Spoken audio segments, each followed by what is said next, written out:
Bueno, buenos días a todos. Hoy tenemos al doctor Nicolás D'Amelio, médico cardiólogo, que nos va a hablar sobre hipertensión pulmonar a propósito de un caso. Nico, cuando quieras. Bueno, gracias, Pau. Bueno, yo antes de empezar quería presentar a Romina Fernández, quien me va a acompañar a mí también hoy. Romina Fernández es médica neumonóloga del hospital. También fue jefa de residentes, instructora. Así que bueno, Romina, quería agradecerte personalmente por compartir con nosotros hoy tus conocimientos. Gracias por la invitación. De nada, Romy. Bueno, voy a comenzar. La idea va a ser la siguiente. Vamos a presentar un caso clínico cortito. Vamos a repasar algunos conceptos básicos a pedido del doctor Benchuga. Vamos a ver cómo estratificamos el riesgo de nuestra paciente y cuál es la evidencia que tenemos para el tratamiento con el cual ella está hoy. Y después Romina nos va a hablar un poco acerca de trastornos de ventilación y ya van a saber por qué. Bueno, arrancando. Tenemos una mujer de unos 37 años de edad. Ella es oriunda de Santiago del Estero. Nació allí en una zona rural. Como factores de riesgo podemos destacar la obesidad, y dentro de sus antecedentes personales tenemos el diagnóstico de síndrome de Down y de una CIB diagnosticada en la infancia, una comunicación interventricular, por si hay neumonólogos que por ahí no entienden las siglas, una comunicación interventricular diagnosticada en la infancia que la familia no autorizó a su reparación en su momento. Dentro de sus antecedentes cardiovasculares tenemos el diagnóstico de síndrome de Eisenmenger. Esto lo hicimos en el año 2017 en nuestro servicio, fue cuando conocimos a la paciente. Ella ingresó por insuficiencia cardíaca derecha en la sala de mujeres del servicio, y allí hicimos el diagnóstico. Y el alta de la paciente fue con sildenafil, 100 miligramos al día, furosemida según pautas de alarma, similar a una estrategia de una unidad de insuficiencia cardíaca. Y también se fue con oxígeno suplementario. Se imaginarán que viviendo en Santiago del Estero y en una zona rural, el seguimiento se tornó dificultoso para nuestro programa, con controles, en el mejor de los casos, cada 6 meses, muchas veces controles anuales. Y durante este tiempo hemos ido haciendo algunos estudios que nos permitía estimar, sobre todo estudios funcionales, que nos permitían estimar una distancia recorrida por test de marcha de 6 minutos, de unos 300 metros, pero con una franca desaturación al esfuerzo, una desaturación del 72% si tenemos en cuenta el tercer o cuarto minuto, y valores de NT pro BNP que no superaron los 230 picogramos. Esto me refiero a los distintos controles que hemos ido haciendo. En septiembre de este año recibimos mensajes de texto de parte de los familiares de la paciente, que estaba con disnea, con edemas generalizados, con una franca desaturación y algunos trastornos en el equilibrio, por lo que ellos podían referir. Bueno, les pedimos que se acerquen a algún centro de salud, principalmente en la ciudad de Santiago del Estero, pero ellos decidieron subirla a su auto particular y trasladarla hacia el hospital. Así que, bueno, después de los hisopados de rutina y de estar aislada en una sala de sospechosos, ingresó a la sala de cardiología en mujeres, hemodinámicamente estable, con una frecuencia respiratoria de 28 por minuto, pero con una marcada desaturación de 75% para un basal que ella maneja, por supuesto, con el aporte de oxígeno de 93%. Al examen físico se podía destacar la presencia de edemas infrapatelares, bilaterales, algunos escasos crepitantes bibasales, mucho edema bipalpebral, ingurgitación yugular, 3/3, sin colapso y reflujo hepatoyugular positivo.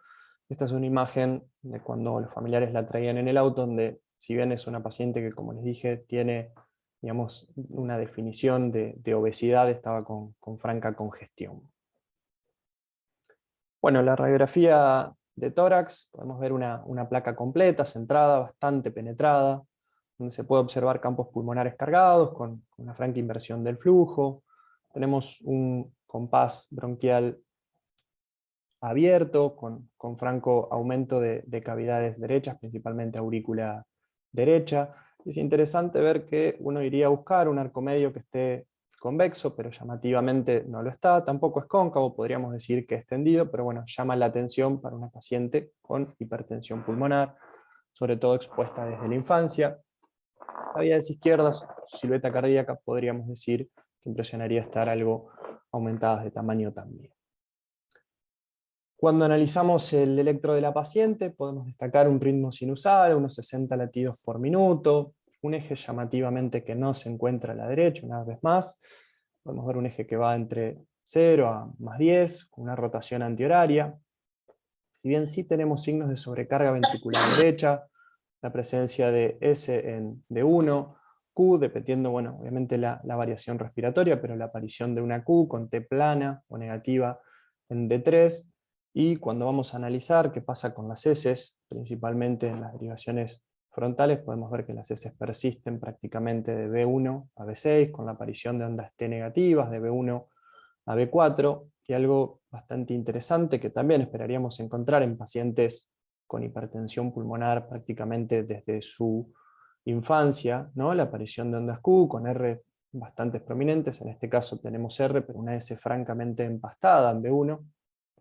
Habría que ver si esto tiene que ver con su comunicación interventricular, S que también se mantiene empastada en B2, ya luego se mantienen las S persistentes, como comentaba, hasta B6. Bueno, el ecocardiograma, con el respeto que se merecen los ecocardiografistas presentes, podemos ver en la imagen de arriba a la izquierda, un 4 cámaras donde, perdón, antes que nada quería aclarar que este ecocardiograma es el del diagnóstico en el año 2017, porque era el que mejor ventana tenía en comparación con el actual. Ya voy a mostrar algunas imágenes, pero bueno, este prácticamente aporta toda la información que necesitamos. Tenemos entonces en la imagen de arriba a la izquierda, ¿sí? un eje en 4 cámaras donde se puede ver la comunicación interventricular, donde al ponerle el Doppler, cuando vemos el video de la derecha, se ve que tiene un shunt bidireccional. Lo otro que podemos ver en esta imagen también es cómo acorta el ventrículo derecho, impresiona de manera cualitativa tener una buena función ventricular.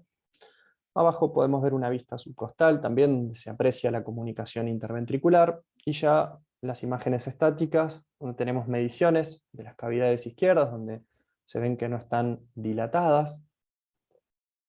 Más imágenes, en este caso una aurícula derecha sí dilatada, la medición basal del ventrículo derecho donde también se encuentra dilatado, y aquí tenemos la imagen de arriba a la derecha, la medición de la presión sistólica de la arteria pulmonar, que si sumamos la vena cava rondaba ya por el 2017 en 100 milímetros de mercurio. Estas son las imágenes actuales. Como pueden ver, la ventana no es buena. Aquí esta imagen, si bien es un 2 cámaras, pero está puesta solo para mostrar que teníamos un derrame pericárdico leve. Arriba a la izquierda, un Doppler tisular para evaluar función del ventrículo derecho con un valor de 11, que se encuentra en valores normales, y una vez más, buscando medir la presión sistólica de la arteria pulmonar, que prácticamente se encontraba igual que en el año 2017, con valores de alrededor de 95 milímetros de mercurio, obviamente estimados por ecocardiograma. Datos positivos en su laboratorio de ingreso: tenemos un hematocrito de 62,5, una hemoglobina de 19,4, plaquetopenia y un NT-proBNP de 1072, y tenemos gases arteriales francamente llamativos, con un pH de 7,36, 69 de CO2, 41 de PO2, un bicarbonato de 39, un exceso base de 13 y una saturación del 67%.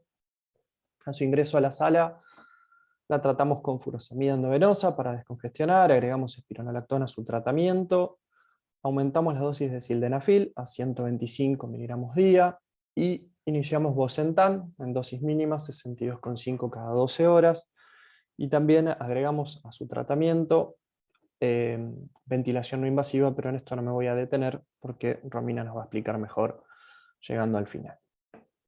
Bueno, nuestra interpretación diagnóstica fue insuficiencia cardíaca derecha, descompensada por hipoventilación central, que estaba también asociado a medicación subóptima, lo que iremos viendo a lo largo de las diapositivas.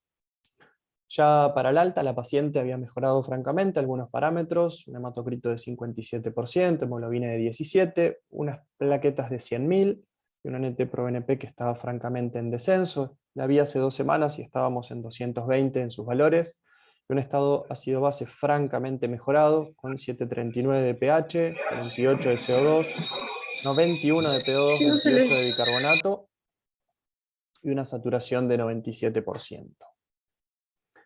Bueno, para hacer una revisión de algunos conceptos básicos, ustedes saben que un poco los que hacemos hipertensión pulmonar nos guiamos por los simposios internacionales. Este fue el último, no se llevó a cabo ninguna guía de práctica clínica, así que la última con la que contamos es la del 2015.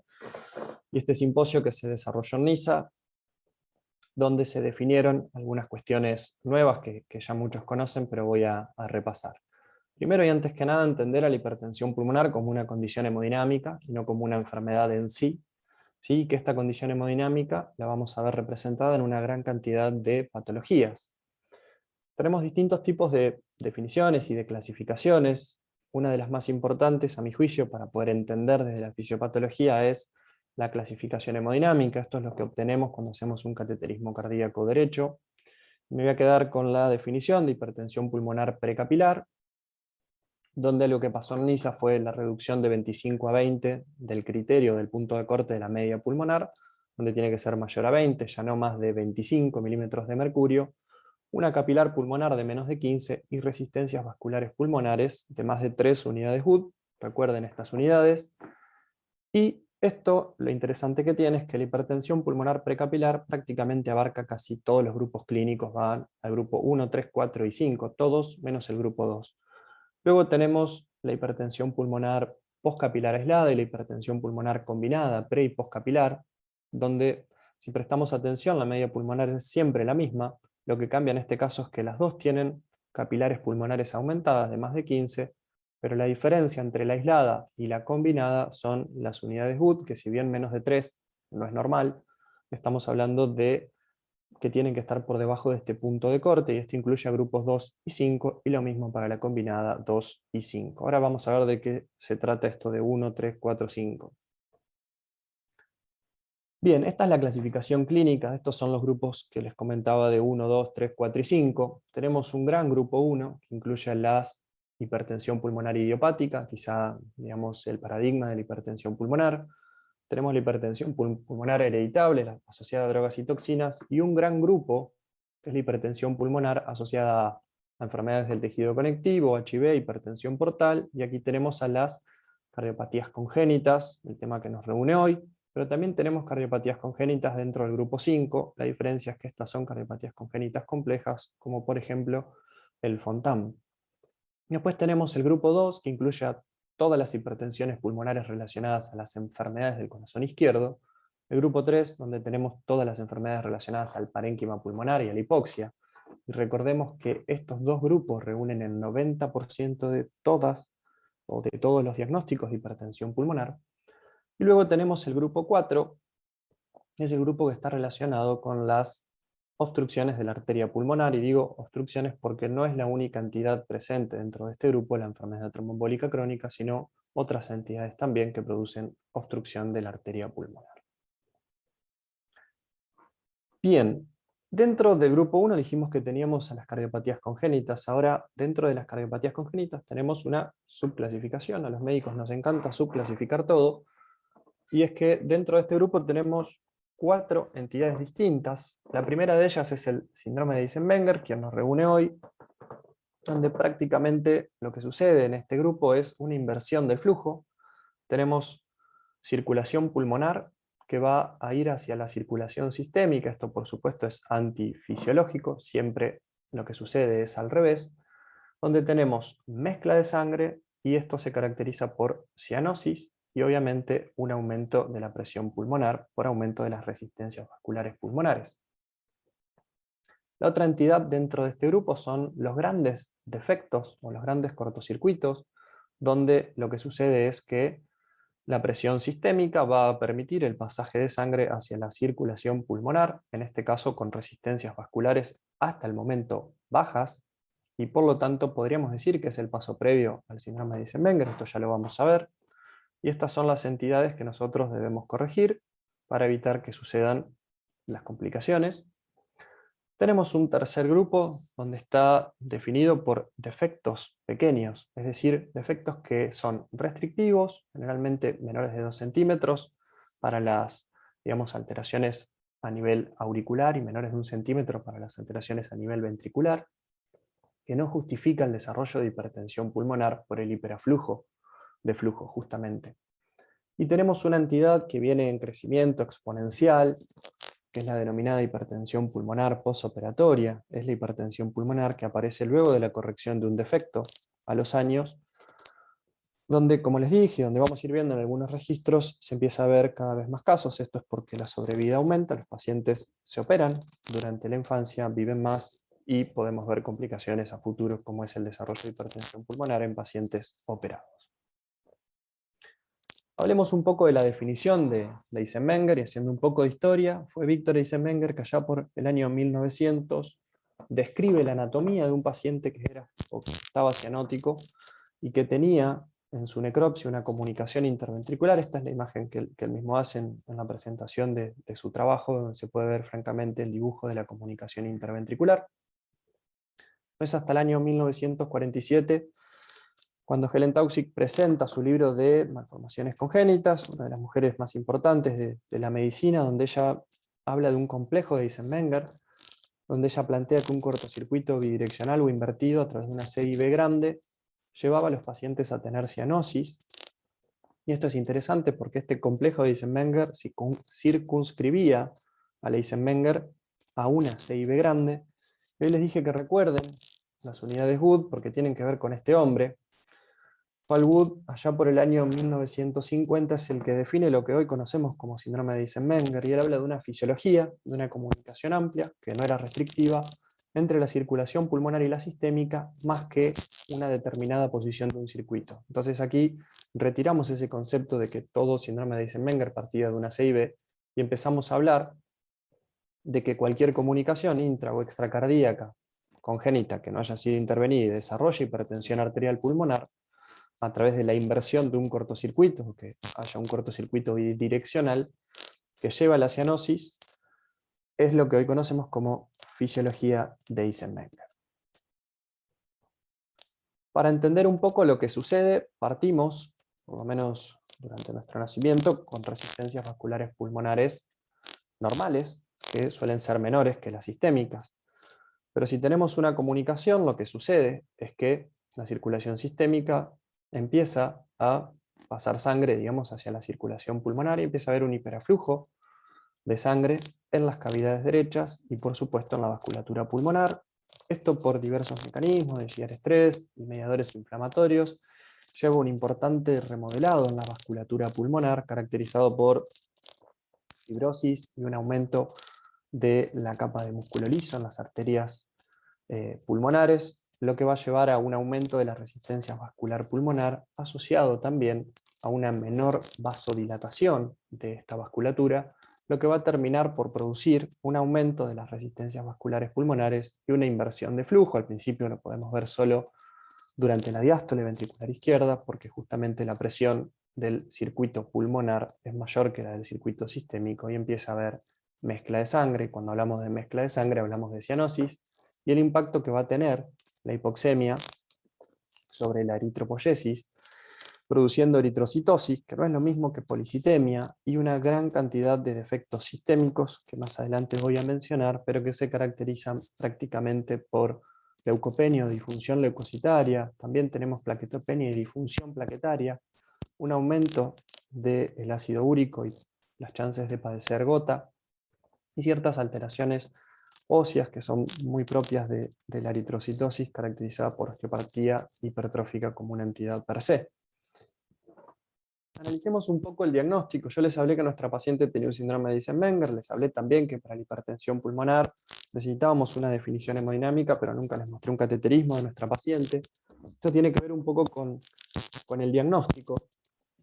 Esto va a estar directamente relacionado con la posición del defecto. Fíjense que para los pacientes que tienen un cortocircuito que sea postricuspidio, no importa cuál, pero que sea postricuspidio, la presencia de un cortocircuito ya bidireccional en el ecocardiograma nos permite hacer el diagnóstico y no estamos sí o sí, digamos, necesitados de un cateterismo cardíaco derecho para confirmar esto.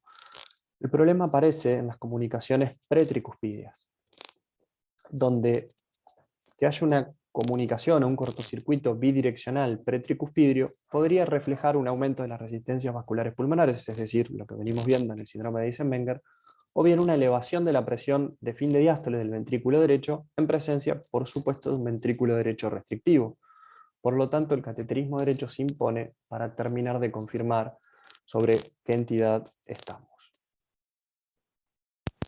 Volviendo a las manifestaciones clínicas, tenemos manifestaciones clínicas relacionadas a complicaciones cardíacas y otras no cardíacas, y dentro de las cardíacas, la presencia de arritmias, la insuficiencia cardíaca derecha fue lo que llevó al diagnóstico a nuestra paciente y a una nueva internación.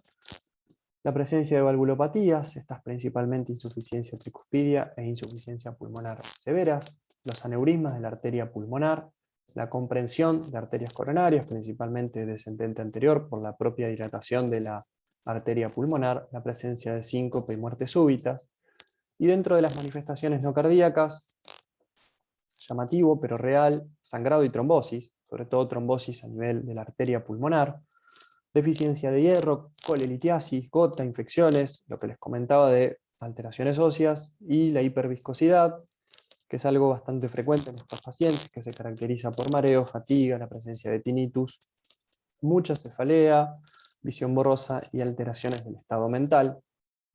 En honor hacia las personas que estamos llevando a cabo este Ateneo y pidiendo disculpas a los neumonólogos, un poco lo que nos muestra el último consenso de cardiopatías congénitas del adulto, presentado el año pasado. Esto obviamente que está editado, pero tenemos para cada una de las cardiopatías congénitas cuál es el riesgo que tiene nuestro paciente a partir de la cardiopatía congénita a tener algún tipo de trastornos, principalmente arrítmicos. Fíjense que en este caso el síndrome de Eisenmenger no tiene prácticamente riesgo a desarrollar algún tipo de complicación relacionada a bradicardias. Y dentro de las arritmias ventriculares tenemos un moderado riesgo de tener muerte súbita y principalmente por asistolia. Y dentro de las arritmias supraventriculares tenemos un moderado riesgo de tener fibrilación auricular, taquicardia auricular o circuitos de macro reentrada en aurícula. Bueno, un poco de epidemiología. Acá les muestro dos registros publicados el año pasado también. Es el registro de hipertensión pulmonar español de adultos y el registro de hipertensión pulmonar español de pediátricos. Fíjense, esto es algo positivo, digamos, para la humanidad, cómo va disminuyendo el Eisenmenger con el correr de los años. Si bien uno esperaría que sea aún menor y que no haya personas que no se corrigen, porque justamente el Eisenmenger aparece cuando no corregimos un defecto, es algo que va en descenso.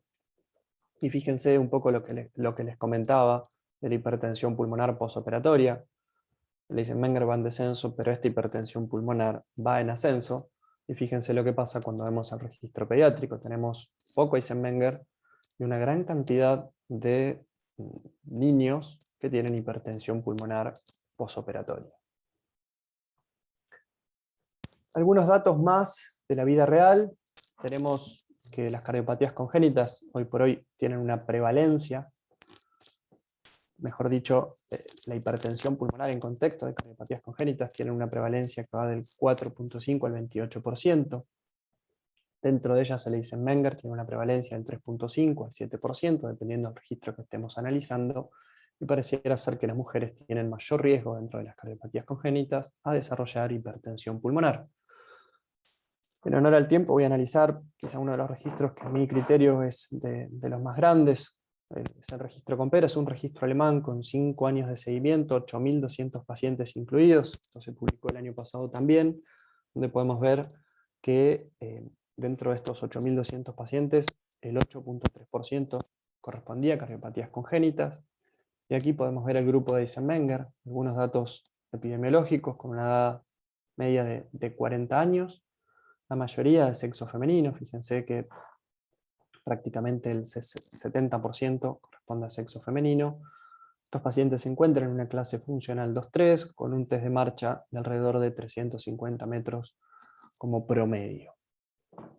Si analizamos un poco la distribución etaria, podemos ver que, por ejemplo, cardiopatías congénitas como el Fontan no parecieran vivir más de 50 años, mientras que cuando vemos el Eisenmenger, ya sea tratado o no tratado, vemos pacientes que llegan a los 60 años. Quizá esto tiene que ver con la aparición de terapia farmacológica.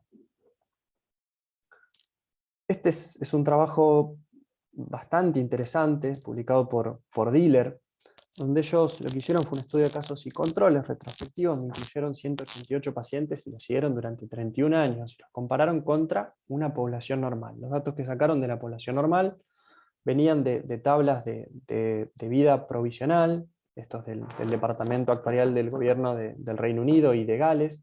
Esto fue en el año 2001 y 2003, donde se puede ver claramente que la población general tiene mayor sobrevida que los pacientes con Eisenmenger. ¿Pero cuánto? Y alrededor de unos 20 años más. Y si encima definimos al Eisenmenger por sus lesiones simples o complejas, y esto me refiero al tipo de cardiopatía congénita, obviamente que los pacientes que tienen lesiones simples, esto es algo que vamos a ir viendo a lo largo de estas diapositivas, tienen una mejor sobrevida que los pacientes con lesiones complejas.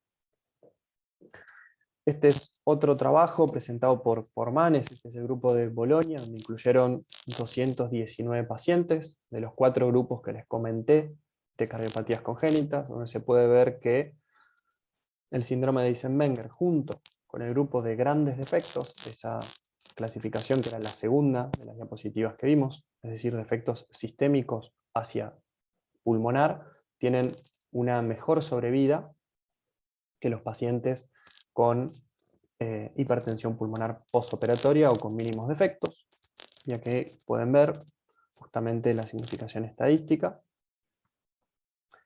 Y a la hora de analizar el riesgo de los pacientes, esto ya lo vimos en un Ateneo previo que también me tocó armar, donde ustedes saben que tenemos distintas estrategias propuestas por el simposio de NISA para estratificar el riesgo de nuestros pacientes. Nosotros, una vez que hacemos el diagnóstico, lo que hacemos es, bueno, estratificar el riesgo y a partir de eso tratarlos. Vamos a ver que una vez que nosotros definimos el riesgo que tienen, decidimos si empezamos con 2 drogas, con 3, etc.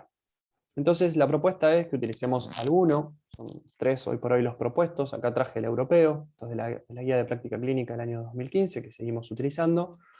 Entonces, si analizamos el riesgo de nuestra paciente, podemos ver que ella tenía una progresión de síntomas. Perdón, acá no se ve, pero esto está en rojo.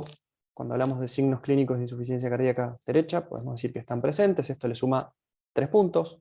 La progresión de los síntomas, podemos decir que fue lenta, no tuvo síncope, se encontraba en una clase funcional 3, tenía un NT-proBNP, dijimos, de alrededor de 1072, tenía una aurícula derecha que estaba dilatada y tenía un derrame pericárdico mínimo. Entonces empezamos a sumar puntos, tenemos 2 variables en rojo, esto le da 3 y 3 son 6. Tenemos 3 variables en amarillo, esto tienen 2 puntos cada una, por lo tanto también tenemos aquí el valor. Si tenemos una sola en verde, bueno, si seguimos sumando, tenemos en total 6, 2,16 si lo dividimos, la paciente se encuentra en un riesgo intermedio. Ahora bien, esto está validado en la población principalmente de hipertensión pulmonar idiopática, la primera que aparecía cuando yo mostré el grupo de clasificación. No tenemos población de Eisenmenger donde se haya validado este tipo de estratificación de riesgo, como tantos otros subgrupos dentro de la hipertensión pulmonar. Es por ello que deberíamos ampliar un poco, digamos, la manera de ver el riesgo de estos pacientes. Este es un trabajo grande, publicado en el año 2017, donde se incluyeron alrededor de 1100 pacientes, todos con Eisenmenger, donde podemos ver que teníamos prácticamente un 60% de Eisenmenger con shunt postricuspidios, un 13% con shunt prestricuspidios y un 30% con, digamos, una cardiopatía congénita compleja. Se siguió a los pacientes durante aproximadamente 3 años, se hicieron análisis univariados y multivariados y se vio que la edad, la presencia de un shunt pretricuspidio, la ausencia de ritmo sinusal, la desaturación al reposo y la presencia de derrame pericárdico fueron los predictores de riesgo, digamos, más importantes, con significación estadística, a la hora de analizar el riesgo de los pacientes. Por lo tanto, es una opinión mía y de algunas otras personas que saben bastante más que yo, deberíamos tener alguna alternativa a la hora de estratificar el riesgo de nuestros pacientes e ir un poco por fuera de lo que se establece en las recomendaciones, sabemos muy bien que es difícil aplicar una recomendación para una gran cantidad de grupos de enfermedad, donde por supuesto no tenemos una validez estadística en la cual se haya justificado el uso de determinado score para estratificar el riesgo. Cuando hablamos del tratamiento, podríamos decir que acá podemos resumir todo lo que sucede, y fíjense en este segmento, si el paciente tiene bajo o riesgo intermedio, deberíamos empezar con una terapia oral combinada, y si nuestro paciente tiene un riesgo alto, deberíamos empezar con una terapia combinada, pero que incluye un prostanoide parenteral, sea subcutáneo o endovenoso, y esto por supuesto que tiene una evidencia bastante sólida. Tenemos un pequeño apartado para los pacientes con Eisenmenger, principalmente aquellos que tienen un test de marcha que se encuentra, digamos, un promedio de caminata menor a los 450 metros, deberíamos empezar con un antagonista de endotelina, y si el paciente no mejora, agregar, en este caso, alguna segunda droga, sea un inhibidor de fosfodiesterasa, por lo general es lo primero que hacemos, y esto con una recomendación bastante más baja.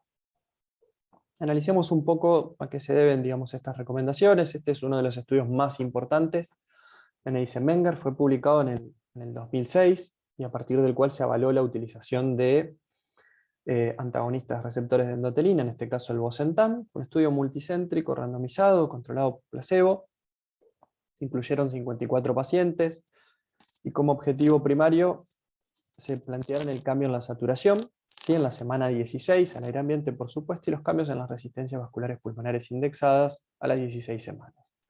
Es decir, que teníamos un objetivo primario hemodinámico y otro, en parte, un objetivo de seguridad. Y dentro de los secundarios teníamos también cambios hemodinámicos en otras variables, cambios en el test de marcha y en la clase funcional de los pacientes.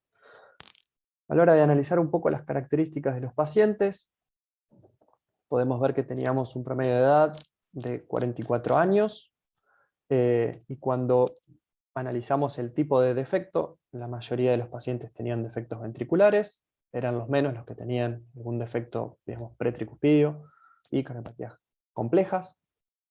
Y fíjense, se logró, digamos, demostrar significación estadística en la reducción de las resistencias vasculares pulmonares, un punto más que interesante para los que hacemos esto, y una mejoría en el test de marcha de 6 minutos.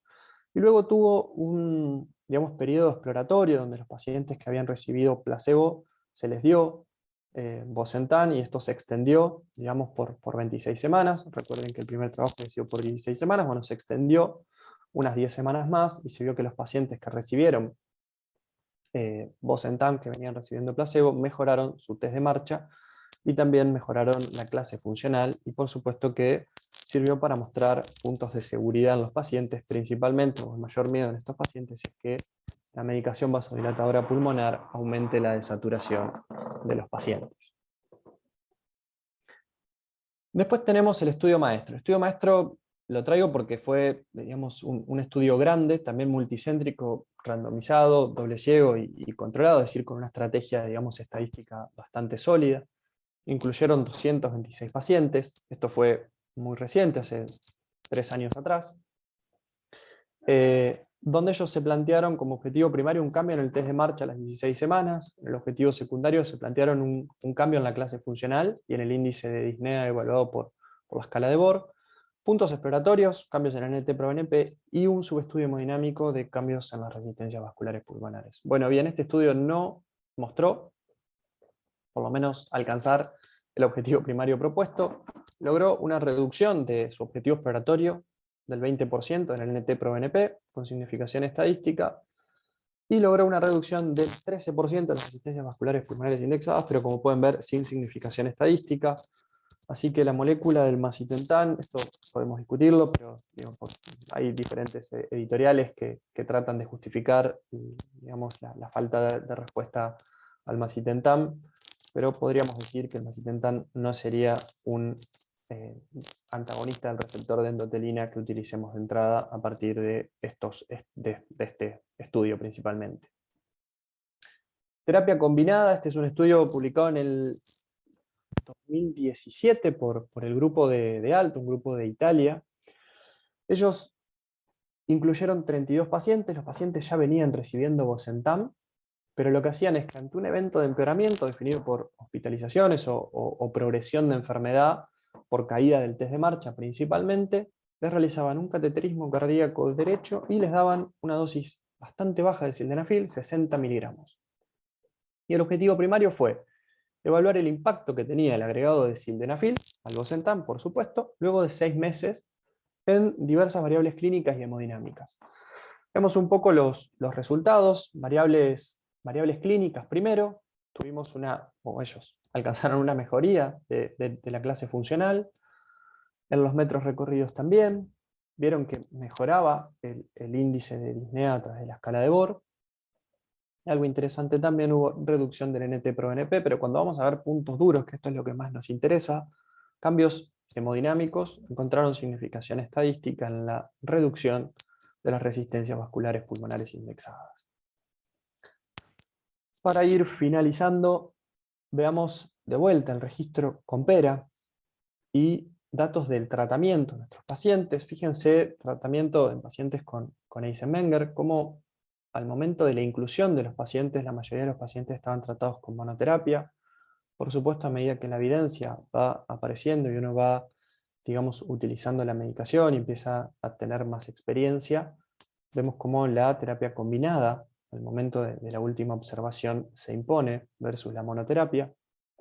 Lo mismo sucede cuando vemos el total de las cardiopatías congénitas, al momento de la inclusión, reina prácticamente la monoterapia, y a la última observación de este registro de unos 5 años, vemos cómo la doble terapia combinada va ganando territorio. ¿Qué pasa con la sobrevida de los pacientes y el tratamiento? Bueno, aquí podemos comparar, quizá como les dije, la hipertensión pulmonar idiopática, es decir, ese paradigma de la hipertensión pulmonar que tenemos, con el grupo de cardiopatías congénitas. Claramente la sobrevida en un seguimiento a 5 años es mejor de los pacientes que tienen cardiopatías congénitas. Y cuando analizamos, en este caso, qué pasa con los pacientes que tienen, digamos, distintos tipos de cardiopatías congénitas, fíjense que podemos ver en verde, ¿sí?, las cardiopatías congénitas en general, obviamente siempre bajo tratamiento, y cuando analizamos el Eisenmenger que está tratado, que es la línea violeta, aquí por encima, contra el Eisenmenger que no está tratado, pareciera ser que por supuesto tiene un impacto en la sobrevida. Estamos hablando de registros, ¿sí?, a 5 años de seguimiento, o sea que hay un impacto en la sobrevida de los pacientes cuando decidimos tratarlos en un seguimiento a 5 años. Y si analizamos una vez más qué pasa con los Eisenmenger que tienen cardiopatías congénitas complejas y son tratados contra los Eisenmenger que no tienen cardiopatías congénitas complejas y son tratados, por supuesto que las cardiopatías congénitas complejas parecieran agregar mayor mortalidad en los pacientes, una vez más demostrado en estas curvas de Kaplan-Meier, seguimiento a 5 años. Así que, para terminar con mi parte y darle lugar a Romina, podemos decir que el síndrome de Eisenmenger es la manifestación de una enfermedad multiorgánica, con múltiples factores que van a contribuir a una menor sobrevida, y debe ser tratado, por supuesto, en centros con experiencia en esta enfermedad. Si bien el cateterismo cardíaco derecho es el método diagnóstico en hipertensión arterial pulmonar, tenemos que entender que en los shunt postricuspidios el mismo se puede realizar con ecocardiograma y con la clínica del paciente. Y las terapias específicas demostraron ser seguras y tener un impacto en clase funcional, test de marcha y resistencias vasculares pulmonares. Y a su vez, los pacientes que han recibido esta terapia farmacológica específica, en los registros por lo menos tienen una mayor sobrevida que los que no la reciben. Bueno, Romy. Acá estoy. ¿Me escuchan? Bueno, una Sí. vez más, sí, se te escucha bien. Una vez más, gracias por participar. Así que, bueno, arrancamos. Bueno, vamos entonces contando un poco. La paciente ingresa, como había contado Nico, a la sala de cardiología en insuficiencia respiratoria, pero con un pequeño detalle que no es común en pacientes con Eisenmenger o hipertensión pulmonar, que es que está hipercápnica. Al ingreso, con sus gases, con oxigenoterapia crónica domiciliaria, que ya tenía 1 litro minuto, tenía un pH que estaba compensado, 7,36, pero tenía una PC2 de 69, con una P2 de 41, un bicarbonato elevado de 39, con un exceso de base altísimo de 13 de exceso de base, y bueno, saturaba 67% con oxígeno a 1 litro. Pasa a la siguiente.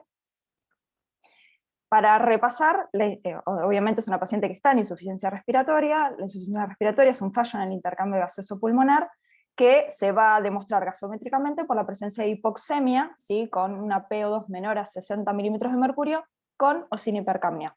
Como repaso general, a grandes rasgos, hay 4 causas de hipoxemia, de las cuales solamente 2 cursan también con hipercapnia, que son la alteración BQ y la hipoventilación. Vamos a la siguiente. Bueno, entonces, tratando de analizar y tratando de explicar por qué esta paciente, que en realidad lo que tiene es un shunt de derecha a izquierda y debería tener hipoxemia severa, pero sin hipercapnia, en este momento tenía hipercapnia, vamos a tratar de pensar un poco en estas 2 causas de hipoxemia que pueden dar hipercapnia, ¿no? Entonces, por un lado, tenemos la insuficiencia respiratoria, en donde hay una alteración en el intercambiador, o sea que hay alteraciones en la relación ventilación-perfusión, van a dar hipoxemia y a largo plazo, o sea, más adelante, pueden llevar a la hipercapnia. Pero el tema es que esta paciente, si bien tiene alteración BQ, su alteración BQ es al revés, digamos, de lo que debería presentar para poder desarrollar hipercapnia, ¿sí? Las pacientes que tienen alteración BQ que desarrollan hipercapnia son aquellos que tienen mayor alteración en la ventilación con respecto a la perfusión. En el caso de ella es al revés. O sea, su problema es que la ventilación está preservada, pero la alteración es a nivel de la perfusión. Por lo tanto, no daría la sensación de que esta paciente pudiera tener esta insuficiencia respiratoria hipercápnica por alteración de la ventilación-perfusión. De hecho, no tenía una neumonía, no tenía ningún trastorno de alteración BQ que pudiera explicar por qué estaba desarrollando hipercapnia. Entonces tenemos por el otro lado que pensar que el problema tal vez estaba en la bomba neuromuscular, o que tenga un defecto muscular, o que tenga un problema de sobrecarga de los músculos respiratorios, que eso podría explicarse por su obesidad, o que tenga un defecto neurológico, desde el centro respiratorio hasta los efectores, que sería la bomba muscular. Todo esto, cuando un paciente tiene defectos en la bomba muscular, sea donde sea el problema, van a desarrollar hipercapnia inicialmente, y luego, a lo largo del tiempo, van a desarrollar hipoxemia, y a medida que va pasando el tiempo, van a terminar en insuficiencia respiratoria. O sea, lo que primero pasa en los pacientes que tienen alteración de la bomba es una insuficiencia ventilatoria. El problema está en la ventilación. Primero desarrollan hipercapnia, que se hace sintomática, y luego terminan con una hipoxemia severa, con definición, digamos, de insuficiencia respiratoria. Pasa a la siguiente. Entonces, sus gases, ya estaba con oxígeno a 1 litro minuto, una FIO alrededor del 24%. Volvemos a repetir, tenía una PC2 de 69 con una PO2 de 41. Recuerden que Nico había dicho que ya normalmente, digamos, su estado basal con oxigenoterapia era una saturación de 93%, o sea que evidentemente durante el último control que ella tuvo al momento en que se internó, algo estaba pasando que hizo que la paciente se ponga mucho más hipoxémica y encima hipercápnica. Para poder determinar si el problema es hipoventilación, necesitamos recordar, de fisiología ya lejos de hace tiempo, la ecuación del gas alveolar. Para decir que un paciente tiene insuficiencia respiratoria hipercápnica y se debe a hipoventilación, la diferencia alveolar arterial del oxígeno, o sea, la diferencia que hay entre la presión de oxígeno en el alveolo y la arterial, tiene que ser normal, ¿sí? Alrededor de entre 10 y 15 milímetros de mercurio. Cuando hacemos la cuenta en ella, nos da que la diferencia alveolar arterial es de 84, casi 85 milímetros de mercurio.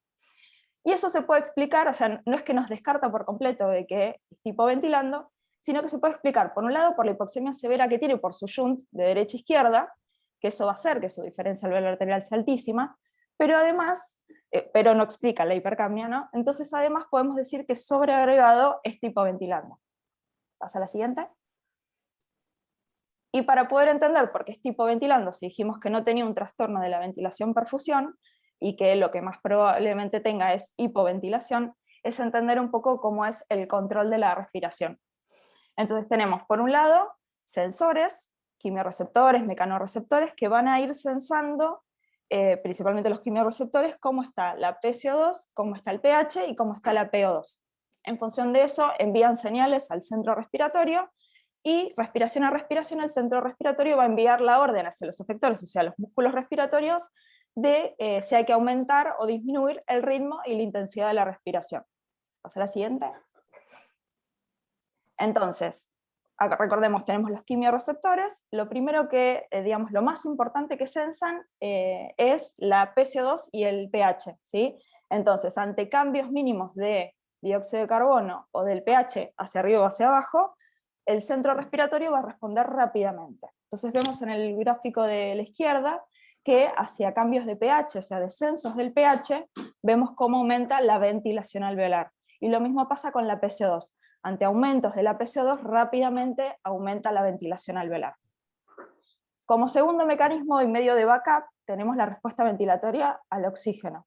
Pacientes que tienen disminuido la PO2 arterial también van a responder aumentando la ventilación. Y lo vemos en el gráfico de la derecha, que si bien el gráfico de la derecha lo que muestra, en realidad es pacientes que están hipercápnicos, que si no están hipoxémicos, probablemente van a responder a aumento de la ventilación mucho más lento o en menor medida, y si esa PCO2, esa hipercapnia está acompañada de descensos importantes de la PO2, en este caso es alveolar, pero sería lo mismo, la ventilación va a responder y va a aumentar mucho más rápidamente. O sea que el mecanismo principal por el cual el paciente va a aumentar su ventilación va a ser cambios en la PCO2, cambios en el pH, y si a estos cambios se les agrega cambios en la PO2, la respuesta ventilatoria va a ser mayor. Pasamos a la siguiente. Pero ¿qué pasa entonces en pacientes que tienen síndrome de Eisenmenger? Dijimos que lo que tienen es un shunt de derecha a izquierda, o sea que lo que van a tener es una hipoxemia extrema, y eso es lo que vemos, digamos, cambios en la PO2 extremos van a generar aumentos en la ventilación, pero no tan grandes como el cambio en la ventilación que va a producir el aumento de la PCO2 o el descenso en el pH. Pasa a la siguiente. Entonces, un paciente, en este caso esta paciente, tiene hipoxemia severa, entonces obviamente que la respuesta al centro respiratorio va a ser aumentar la ventilación. El tema es, ¿por cuánto tiempo va a ser sostenible esa hiperventilación? Una cosa es un paciente que está en hipoxemia porque tiene una neumonía, o tiene un TEP, o tiene, digamos, algo que es agudo y que se va a resolver. Como primera respuesta, el centro respiratorio aumenta la ventilación, genera hiperventilación, pero eso es algo que es momentáneo, porque eventualmente eso se debería controlar. Entonces, pero no es lo que pasa en esta paciente. Entonces, ¿cuánto tiempo va a ser sostenible esta hiperventilación en ella? Lo que uno pensaría es que lo que debería pasar es que se adapte este centro respiratorio a este nuevo estado de hipoxemia crónica, digamos. Y una pregunta que se genera en estos pacientes, que en realidad no está descrito, pero es muy probable que suceda, es que disminuya la sensibilidad de los quimiorreceptores, tanto a la PCO2 como a la PO2 y al pH, para poder responder a este nuevo estado de hipoxemia crónica. Pasa a la siguiente. Entonces, ¿qué puede suceder? Voy a tratar de, si me siguen, digamos, tratar de explicar o justificar cuál fue nuestro pensamiento, nuestra lógica, en función de lo que hay en la bibliografía, de qué podría estar pasando con esta paciente. Si uno busca y estudia y lee sobre síndrome de Eisenmenger, en realidad no encuentran ningún caso descrito en el que haya pacientes con hipercapnia. Entonces sabemos que el síndrome de Eisenmenger genera una hipoxemia severa que va a conducir a hiperventilación, y como consecuencia de esa hiperventilación va a disminuir la PCO2, con lo cual lo que le estaba pasando a este paciente no podría explicarse por su condición hemodinámica y su hipertensión pulmonar, ni su condición cardíaca. Pero esta paciente es obesa, y eso genera una carga extra a los músculos de la respiración.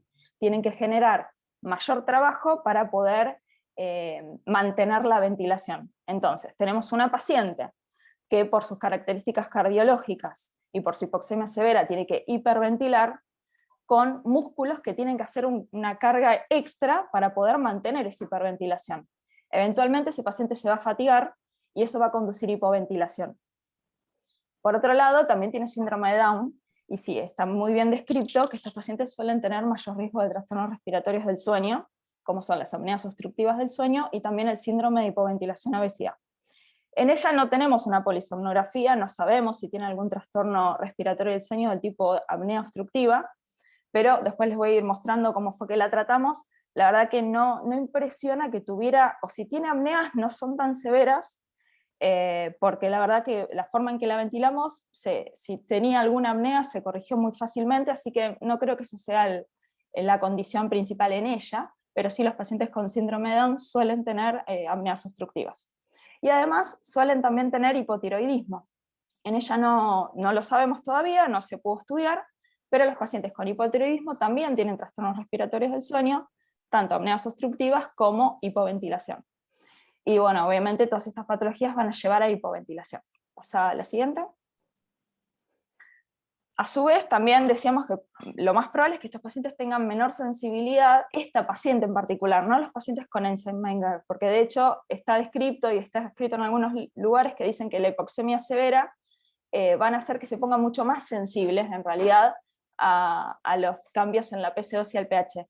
Pero en ella muy probablemente sea al revés, tenga menor sensibilidad a los quimiorreceptores para poder adaptarse a este nuevo estado, porque tiene aumento en la carga de los músculos respiratorios, que tienen que tratar de responder a esta hiperventilación por su hipoxemia severa, pero para evitar la fatiga muscular, lo más probable es que trate de adaptar sus quimiorreceptores, baje el nivel de, digamos, de ventilación y pierda de esa forma el estímulo ventilatorio por hipercapnia.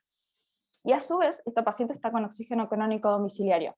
Y esto es como una homologación mía propia, no está escrito en ningún lado, pero digamos, mi sensación es que la podemos homologar a lo que pasa con los pacientes EPOC, que no sé si se acuerdan cuando han estudiado el famoso soplador rosado y el abotagado azul, que hay pacientes con EPOC que son hipoxémicos y no están hipercápnicos, que ese es el soplador rosado, y los pacientes abotagados azules que son pacientes hipoxémicos pero con hipercapnia. Los dos pacientes tienen la misma patología, EPOC, pero uno se adapta a este estado de hipoxemia tratando de desensibilizar los quimiorreceptores a la PCO2 y prefieren tener el costo de estar hipercápnicos para no generar tanto demanda y tanta gasto muscular, y otros no, o sea, mantienen su sensibilidad a la PCO2 y pagan el costo de este gasto de la musculatura. En ella podría haber algún proceso similar, al utilizar el oxígeno y tratar de, al corregir la hipoxemia y tener menor sensibilidad a los quimiorreceptores, pierde, por un lado, el estímulo ventilatorio de la hipercapnia, o sea que no ventila por hipercapnia, ¿sí? Entonces al colocar oxígeno y al corregir la hipoxemia, pierde también el estímulo hipoxémico a la ventilación, y eso profundiza la hipoventilación y la hipercapnia. Pasa a la siguiente. Entonces, lo que hicimos fue, sin tener una polisomnografía como para saber exactamente cuál era el trastorno, por lo menos durante el sueño que predominaba, empezamos ventilación no invasiva, iniciamos una adaptación y la fuimos titulando estando despierta. Obviamente que al equipo de BNI le colocamos oxígeno extra, obviamente suplementario, y fuimos monitoreando la mecánica ventilatoria, la saturación, y fuimos viendo la tolerancia. Fuimos aumentando las presiones. El equipo que usamos de ventilación invasiva tiene un modo ST, ustedes seguramente, bueno, están casi todos en la UCO, saben de ventilación. El modo ST vendría a ser algo parecido a la presión soporte de los equipos de ventilación mecánica invasiva. Se titula, en vez de una presión soporte, lo que nosotros titulamos es una IPAP, que es la presión inspiratoria, y una EPAP, que sería su PIP. Fuimos titulando de a poco y llegamos a un IPAP de 17 centímetros de agua y un EPAP de 6 centímetros de agua, con una frecuencia de backup de 10 respiraciones por minuto, y le agregamos en ese momento oxígeno a 10 litros minuto, que en realidad, si bien el manómetro marca 10 litros minutos, no es el aporte exacto de oxígeno, porque con el flujo del equipo y por donde está colocado la tubuladura del oxígeno, no llega a alcanzar una FIO tan alta. Con eso se hizo un control de gases a las 4 o 5 horas, y el pH se mantuvo igual, 7,39, pero logramos un descenso de la PCO2 a 60, o sea, bajó 9 milímetros de mercurio, aumentamos la PO2 a 66, bajó el bicarbonato a 36 y el exceso de base también. Pasa a la siguiente. Estos son los datos del equipo, o sea, nuestro equipo tiene una tarjeta de memoria que va registrando el uso y va registrando diferentes parámetros. Esta fue la descarga de datos. Arriba ven que dice el modo de tratamiento, que es el modo ST, la presión expiratoria de 6 que había dicho, la presión expiratoria de 17, con una frecuencia respiratoria backup de 10. El siguiente, digamos, apartado sería el de la fuga, no tenía grandes fugas, el equipo compensaba fácilmente. Acuérdense que la ventilación no invasiva es una ventilación a fuga, pero tampoco digamos, no se debe exceder cierta cantidad de litros por minuto de fuga, porque si no, no funciona, la fuga la compensaba perfecto. Lográbamos un volumen corriente expiratorio aproximado de 470 mililitros por cada respiración, y eso para su peso teórico estaba muy bien, con una ventilación minuto de 6 litros minuto, una frecuencia respiratoria propia de la paciente de 12, y como ven ahí abajo, en donde dice IAH, que serían los eventos de apneas y hipopneas, tenía en el IAH 1.3, es decir, que hacía 1 o 2 eventos de apneas por hora, con lo cual eso no es nada, si menos de 5 es normal. Por eso les decía que me da la sensación de que su trastorno respiratorio, si es que lo tenía, no eran apneas obstructivas del sueño, porque con una PAP de 6 centímetros de agua vencía todos los eventos obstructivos, así que muy probablemente no sea el problema. Bueno, un buen uso, pasa a la siguiente. A las 72 horas le volvimos a repetir gases, la verdad que no queríamos andar pinchándola todos los días, así que esperamos un poco más, viendo aparte que los valores del equipo que nos arrojaba eran buenos, que la saturación era buena y que ella clínicamente estaba mucho mejor. De hecho ya refería que no tenía cefalea, que eso fue como una de las cosas principales que ella se quejaba. Durante el día estaba muchísimo más reactiva, con mejor humor obviamente, y podía descansar bien. Y ahí vemos que el pH seguía obviamente estable, 7,39, la PCO2 ya estaba casi normalizándose de 48, una PO2 de 91 con un bicarbonato bien en descenso de 28, un exceso de base que ya era normal. Y si vemos los datos de la tarjeta de memoria, tenía un volumen corriente siempre con las mismas presiones, la verdad que no se volvieron a modificar, de 560 mililitros con una ventilación minuto de 7,6 litros por minuto, su frecuencia respiratoria seguía siendo de 12, sin eventos obstructivos, y la verdad que una cantidad de horas de uso. Pasa a la siguiente. Y con esto terminamos, ella se fue de alta, y a principios de septiembre hicimos un control ambulatorio con su ventilación mecánica domiciliaria. Ella se fue de la internación con el pedido de un equipo de BNI, lo consiguió para mediados de agosto, empezó otra vez la terapia, y vemos de estos 21 días que se obtuvo los datos de la tarjeta de memoria del equipo, tuvo muy buen uso, sin eventos obstructivos. Vemos en donde dice presión de tratamiento y eventos de apneas y hipopneas fue de 0, con la verdad muy poca fuga, un volumen corriente promedio de 510 mililitros, como decía, para su peso teórico está perfecto, una ventilación minuto de 5,6 litros por minuto y una frecuencia respiratoria promedio de 11 respiraciones por minuto. Así que la verdad que con estas presiones fueron las mismas con las que se fue al alta, tolera perfecto, está digamos, sin síntomas, sin cefalea, no tiene somnolencia diurna, muy buen humor, y la verdad que viene muy bien. Y ahí terminamos. Bueno, Romy. Bueno, muchas gracias, Nico, Romina, la verdad que estuvo excelente la charla. Ahora vamos a empezar con las preguntas. El doctor Benchuga. Sí, buen día. Bueno, felicitar a Nicolás y a Romina por la excelente y completa presentación. Bueno, eran dos cositas. Uno, creo, ya lo comentó Nico un poco, pero yo tenía entendido que había poca evidencia en estos pacientes con síndrome de Eisenmenger sobre el efecto de las drogas, estas nuevas drogas antiendotelinas, porque la mayoría de los estudios los excluyen. Y bueno, un poco quería remarcar eso, si eso sigue siendo cierto. Él nombró algunos estudios. Bueno, eso en primer lugar. En segundo lugar, el papel que hoy tendrían los síndromes de Eisenmenger, ya que están en el tema del trasplante corazón-pulmón, frente al avance de estas drogas para tratar la hipertensión pulmonar. Nada más.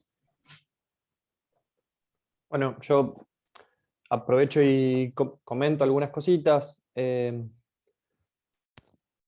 El tema de los estudios es muy cierto. Los grandes estudios que tenemos en hipertensión pulmonar, sobre todo en pacientes idiopáticos, enfermedad del tejido conectivo asociado a drogas, digo, esos grandes estudios que a modo de repaso rápidamente, el Ambition, el Griffon, los estudios grandes los excluyen. El grupo de cardiopatías congénitas que incluyen es el de posoperatorio, que es este grupo que cada vez viene más en ascenso, que se ve en los registros y se está discutiendo mucho, sobre todo se está haciendo mucho hincapié en cuándo corregir y elegir muy bien a los pacientes que vamos a corregir para evitar el desarrollo de hipertensión pulmonar. Así que es muy cierto, los excluyen a los pacientes con Eisenmenger, y a veces uno lee que incluyen pacientes con cardiopatías congénitas, pero tenemos dentro de ese subgrupo de hipertensión pulmonar otros grupos que no necesariamente son el Eisenmenger. Obviamente que mostré solo 3 estudios, hay bastante, digamos, cantidad de estudios unicéntricos que no son randomizados, que no son prospectivos y con todas las limitaciones estadísticas que tienen, que no los traje a colación, pero bueno, la mayor experiencia que hay en la literatura es con el Bosentan, que es un buen fármaco, que tiene un importante impacto hemodinámico, que eso es un punto duro más que interesante. Y con sildenafil también tenemos algunos estudios, por supuesto, que más chicos y ya no de esas características, digamos, estadísticas que son, digamos, de mayor calidad, pero también tenemos evidencia que justifique su uso. Yo planteé que esta paciente podría llegar a estar con un tratamiento subóptimo y que podría ser parte también de su descompensación, más allá de toda la cuestión respiratoria que creo que se lleva, digamos, todo el logro para descompensarla. Obviamente que esta paciente es un tanto difícil, ahora yo ya vino a vivir con los hermanos a Capital y el control del Bosentan es más fácil, hay que controlar el hepatograma, digamos, uno, con una paciente viviendo en el campo, lejos de una asistencia médica, obviamente que resultaba bastante desalentador hacerlo, y uno pone en la balanza siempre, ¿no?, riesgos y beneficios. Ya a partir de esta internación decidieron que Fidencia viva con sus hermanas en Lanús, si mal no recuerdo, así que tienen un acceso al hospital bastante más fácil. Y lo último en relación al trasplante, está descrito también, por supuesto, que estos pacientes se pueden trasplantar. Ya hay ciertas cuestiones del síndrome de Down que desconozco y ahí me cuesta ser un poco más, digamos, absoluto, y prefiero ser precavido en lo que voy a decir, pero por supuesto que se pueden trasplantar también como, bueno, como el resto de los pacientes con hipertensión pulmonar, pero habrá que tener algún recaudo de ciertas limitaciones, quizá por patologías propias del síndrome de Down que a lo mejor dificultan, digamos, la indicación para el trasplante, ¿no? Gracias. No, te hablaba en general con síndrome de Eisenmenger, independientemente de este paciente puntual, ¿no? Bien, bien, Gracias, sí, Nico. sí. No, por Gracias. favor, doctor. Doctor Sibori, ¿quería hacer alguna pregunta? ¿Un comentario?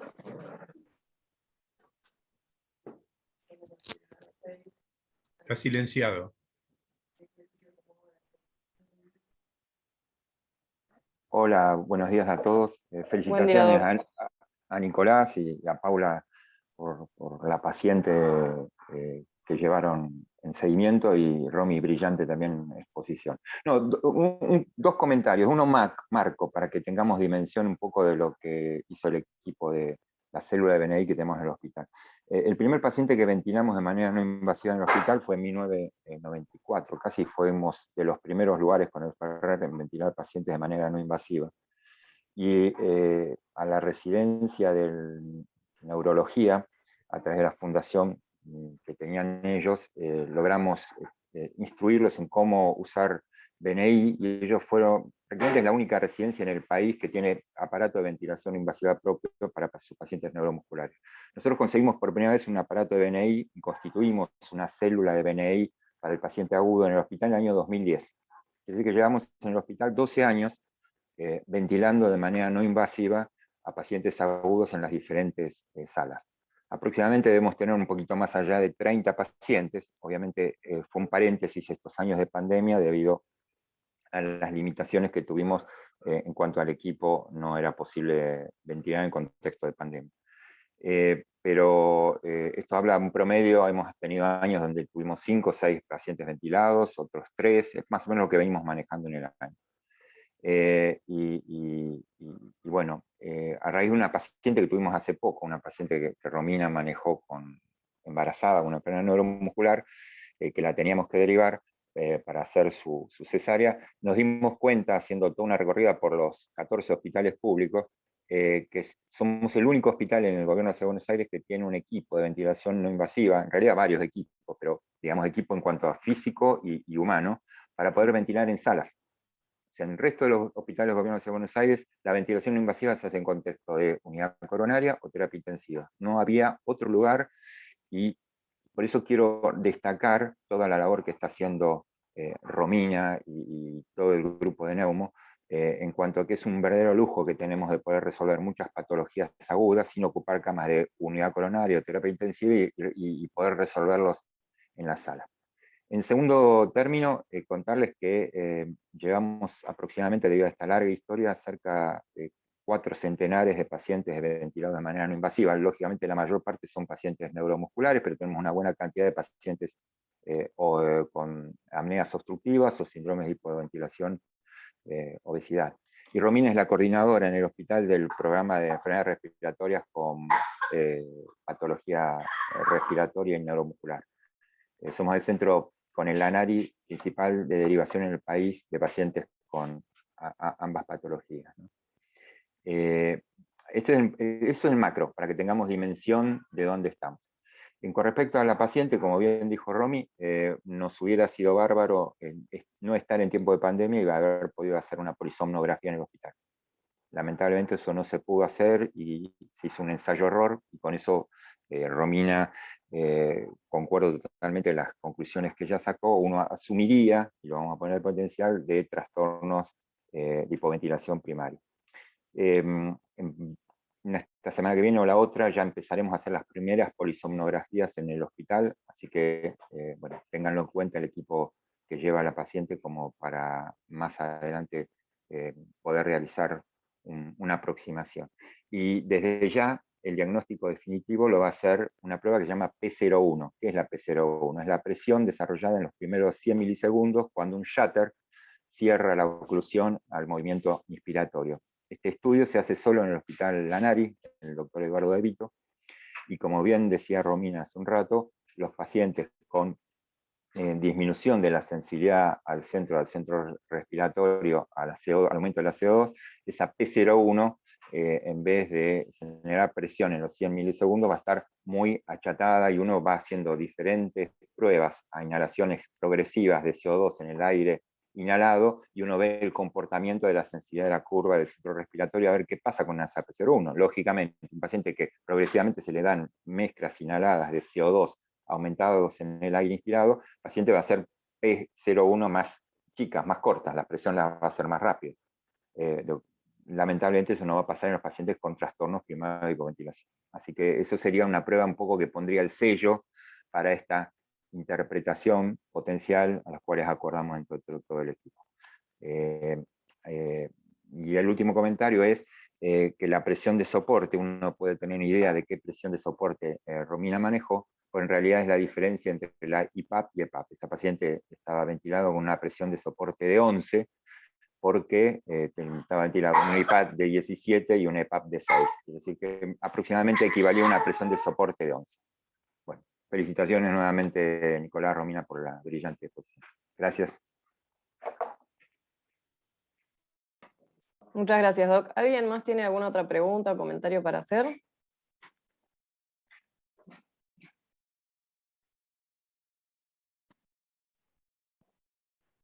Doctor Sueiro.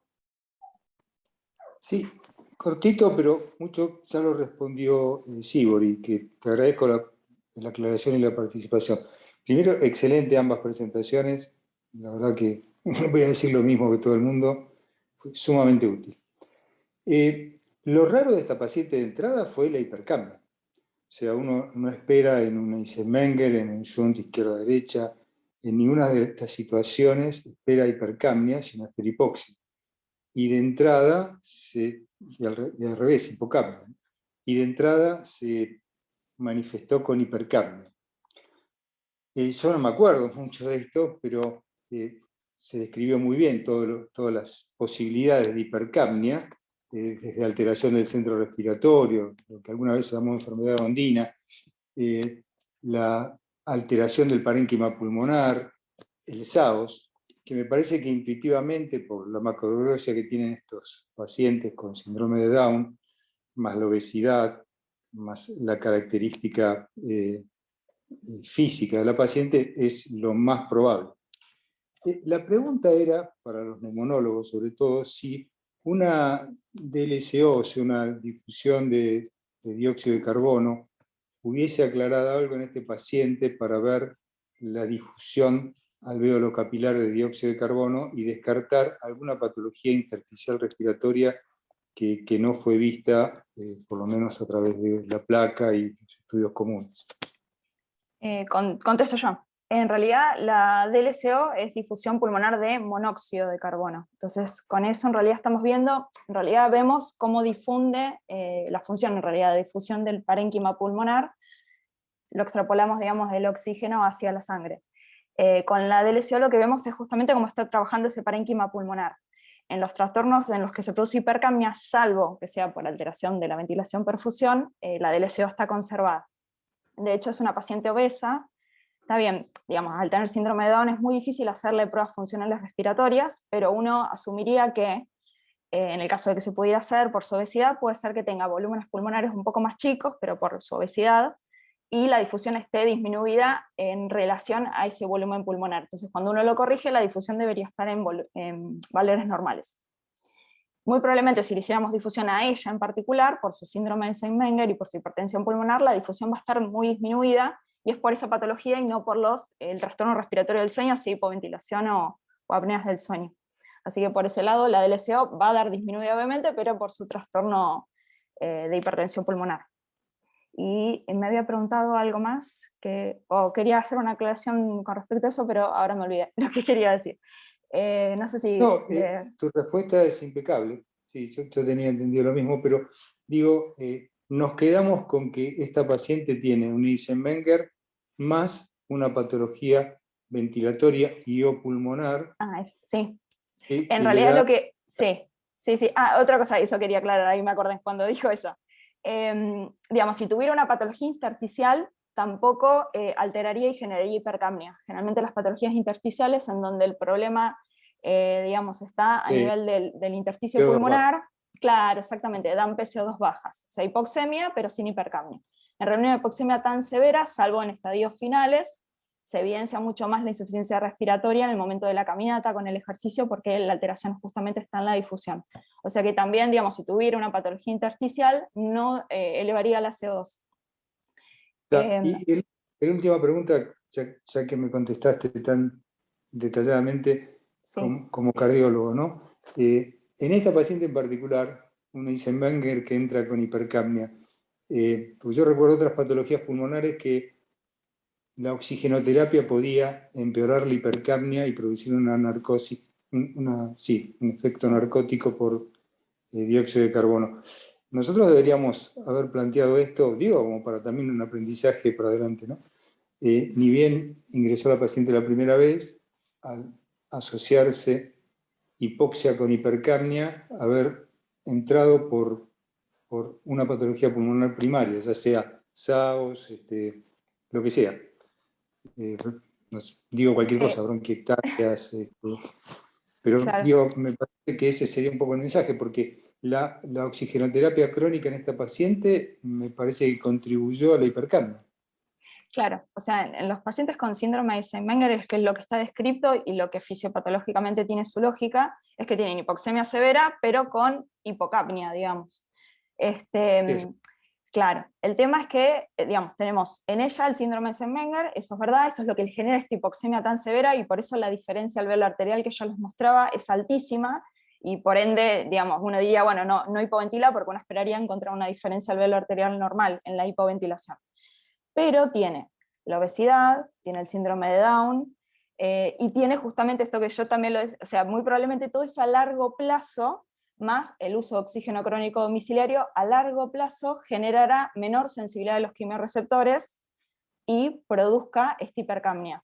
No está descrito qué pasa con estos pacientes con tanto tiempo de evolución y sin haber corregido su malformación cardíaca, si a lo último, digamos, de la evolución de su enfermedad, desarrollan hipercapnia o no está escrito, no se estudió, no lo sabemos, pero ella tiene un montón de otras cosas más allá de su Eisenmenger que tranquilamente pueden explicar la hipercapnia, que son esos puntos que yo había detallado, digamos, tratando de entender el por qué esta paciente empezó a hipoventilar y a desarrollar hipercapnia.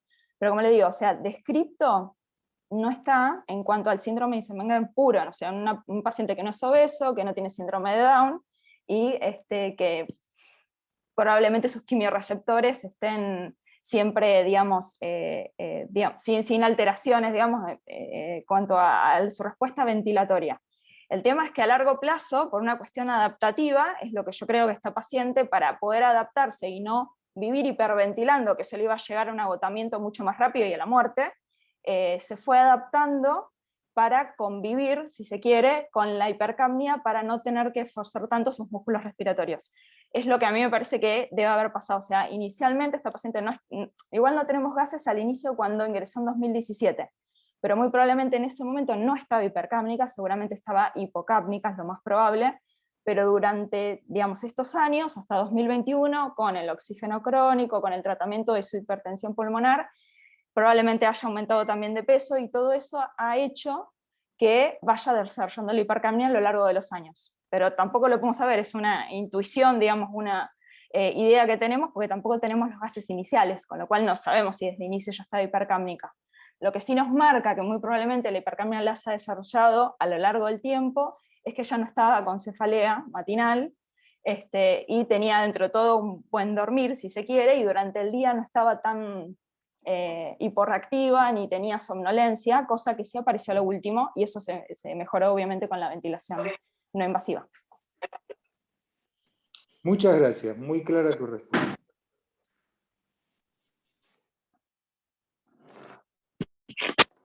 Gracias, Romina. ¿Alguno más quiere Yo hacer algún comentario? Sí, quería Nico. hacer un comentario, otro gran problema que tenemos que va a ensuciar un poco más todo esto. Es decir, uno no discutiría la capacidad que tiene Fidensia de transportar oxígeno, porque vimos que tenía una hemoglobina casi de 19,6, ¿no?, cuando ingresó. El tema es que estos pacientes suelen tener ferropenia, déficit de hierro. Y ahí, yo obviamente no lo mostré por una cuestión de tiempo, pero hay toda una estrategia para estudiar esto, y es algo que tenemos que controlar todo el tiempo, porque también se podría ver, digamos, uno asumiría que ella no está anémica, que tiene de hecho eritrocitosis y que está todo perfecto, pero la ferropenia aún también puede influir en esta condición, digamos, agregar otro factor más, confundidor, digo, o analizar o a tener en cuenta. Digo, creo que tenemos un montón de variables y de aristas a analizar que podrían llegar a complicar un poco aún más la hipoxemia. Digo, si aún con 19 de hemoglobina ella maneja o entró con 42 de PO2, si encima está disfuncionante, digamos, toda la cuestión hemática, bueno, quizá tendríamos algo más a pensar y a controlar, ¿no? Sí. Doctor Fernando, ¿quería hacer alguna pregunta? Sí, quería hacer un comentario y una pregunta. Esta paciente indiscutiblemente tiene la patología cardíaca que motivó su Eisenmenger, pero la hipoxia más la hipercapnia podría, y viene ella de Santiago del Estero, donde la esquistosomiasis puede llegar a ser una causa pulmonar. Es una pregunta. ¿Se ha descartado esa patología como de alguna manera poder explicar esos gases tan raros?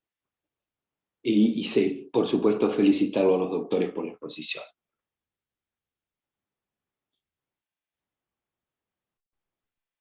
Bueno, voy yo con esto.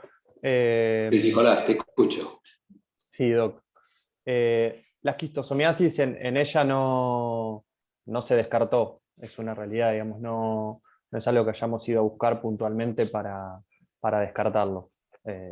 Así que sí, es eso, no hemos descartado la esquistosomiasis en esta paciente.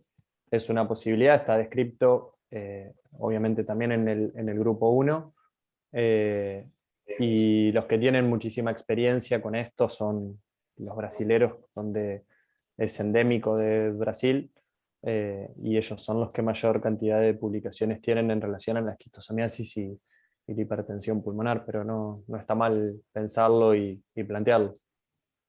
¿Puedo agregar algo? Quizás si hubiera habido eosinofilia, hubiera alertado sobre esta posibilidad, ¿no? El tema de la eosinofilia, pensando en una parasitosis. Perdón, ¿eh? Claro. Claro. Quería agregar algo con respecto a la hipercapnia. Otra vez, es una causa de hipertensión pulmonar y la hipertensión pulmonar de hipoxemia con hipocapnia, con lo cual yo por lo menos no tengo recuerdo de haber leído, pero puedo estar equivocándome, de que la esquistosomiasis en sí genera algún trastorno ventilatorio que genere hipercapnia. No sé, Martín, si vos sabés si es posible que dé hipercapnia la esquistosomiasis. No, no recuerdo.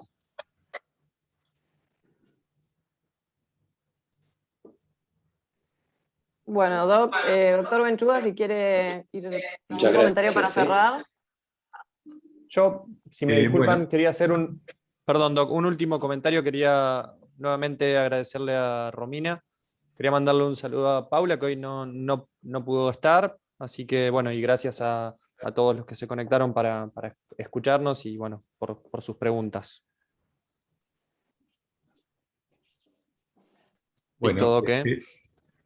Bueno, terminamos. Bueno, nuevamente felicitamos a Nicolás y a Romina por la excelente y completa presentación. Agradecemos a todos los presentes y en especial la colaboración del Servicio de Neumonología, con lo cual hoy aprendimos bastante. Y nada más, buen fin de semana para todos y nos vemos la próxima. Chao. Gracias. Chao, gracias. Chao, gracias. Gracias. Chao, gracias. Gracias, hasta luego. Gracias. Excelente. Hasta luego, gracias. Gracias a Neumo.